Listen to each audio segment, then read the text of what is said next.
కదా ఫేక్ జగన్ అని. ఇప్పుడు అర్థమైంది కదా, ఫేక్ జగన్ అంటే అదే కదా. 5 రూపాయలు అన్న క్యాంటీన్, 5 రూపాయలు భోజనం పెడతానని మేము హామీ ఇచ్చాం, అది అమలు చేసాం. అసలు అన్న క్యాంటీన్ గురించి మాట్లాడే హక్కు వాళ్ళకి ఎక్కడి నుంచి వచ్చింది? సూటిగా ప్రశ్నిస్తున్నా. ఆ ఫేక్ జగన్ని నేను సూటిగా ప్రశ్నిస్తున్నా. అన్న క్యాంటీన్ గురించి మాట్లాడే హక్కు నీకు ఎవరిచ్చారు? అన్న క్యాంటీన్ మూసేసింది మీరు, మళ్ళీ మీకు మాట్లాడే హక్కు ఎవరిచ్చారు? ఇంకోటి అడుగుతున్నా, దాతలు రమ్మంటున్నా, తప్ప అది? అకౌంట్ ఇచ్చా, అది ఏ account? Government of Andhra Pradesh account.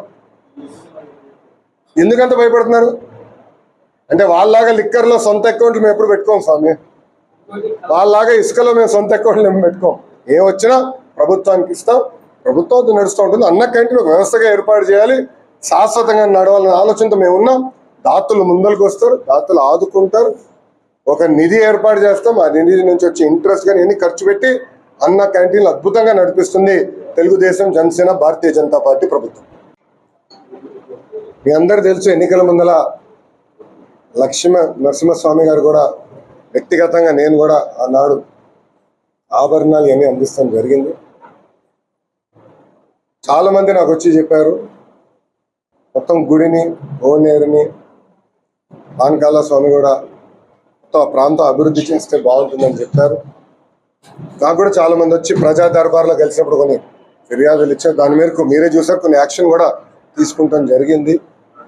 గత 5 సంవత్సరాలు అన్ని వ్యవస్థల్ని గత ప్రభుత్వం భ్రష్టు పెట్టించింది. అవన్నీ ఒక కొలికి తీసుకురావాల్సిన బాధ్యత నా పైన ఉంది. తొలి 100 రోజుల్లోనే మీరు మార్పు చూస్తారు. గుడికి వచ్చేగల నేను అనేక మందితో మాడుతున్నా, ప్లానర్స్తో డిస్కస్ చేస్తున్నా, ఎలా చేస్తే బాగుంటుంది, అభివృద్ధి ఎలా చేస్తే బాగుంటుంది, గెస్ట్ హౌస్లు, కాటేజ్లు ఎక్కడ ఏర్పాటు చేయాలి, భక్తులకి ఎలాంటి ఇబ్బంది లేకుండా మనం గుడిని అభివృద్ధి చేస్తే బాగుంటుంది ఆలోచనతోనే ఉన్నా. వాళ్ళతో చర్చించా, అది త్వరలోనే ఆ మాస్టర్ ప్లాన్ ప్రజల ముందర పెడతాం. ఇంకా మంగళగిరి నియోజకవర్గ ట్రాఫిక్ కూడా చాలా పెద్ద సమస్య మనకి.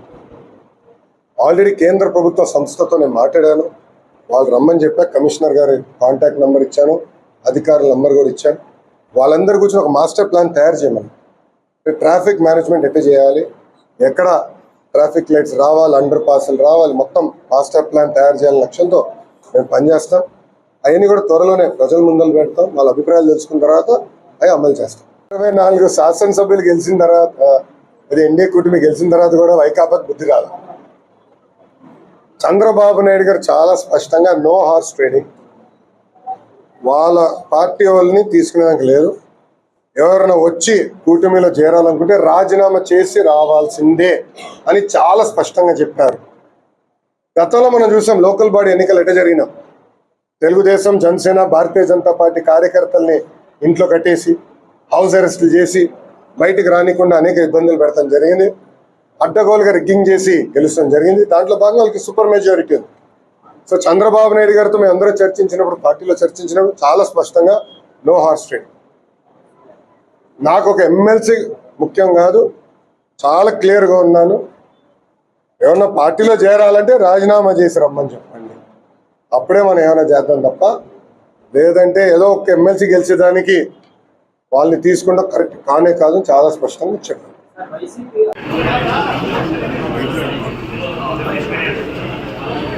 స్వామి బతకాలి, కుటుంబంతో కొంత సమయం కేటాయించాలి. రాజధాని రాత్రి కూడా పనులు జరిగింది, రాత్రి కూడా పనులు రేపు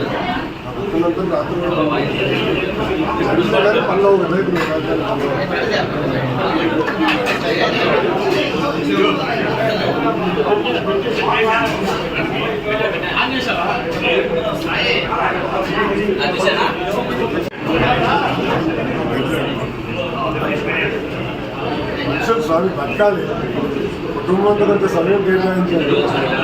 రాజధాని రాత్రి కూడా పనులు జరిగింది, రాత్రి కూడా పనులు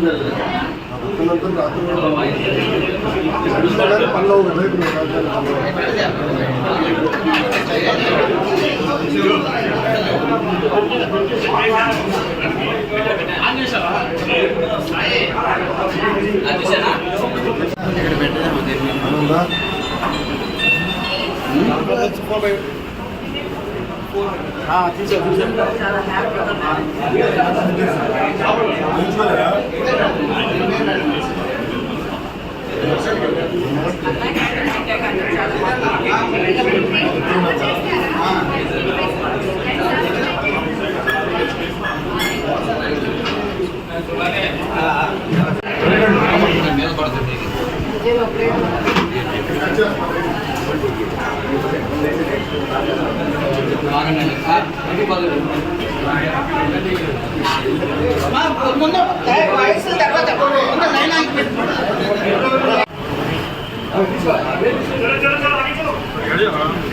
भाई आगे ले लो पहले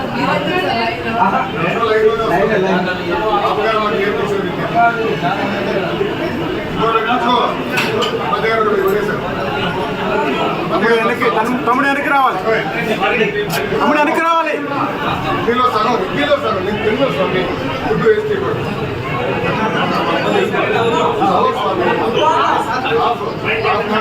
రాజు పెట్టు అమర్లో రాజు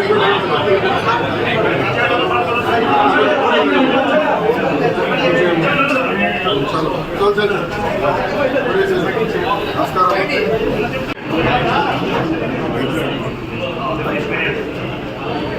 స్వామి బతకాలి, కుటుంబంతో కొంత సమయం కేటాయించాలి.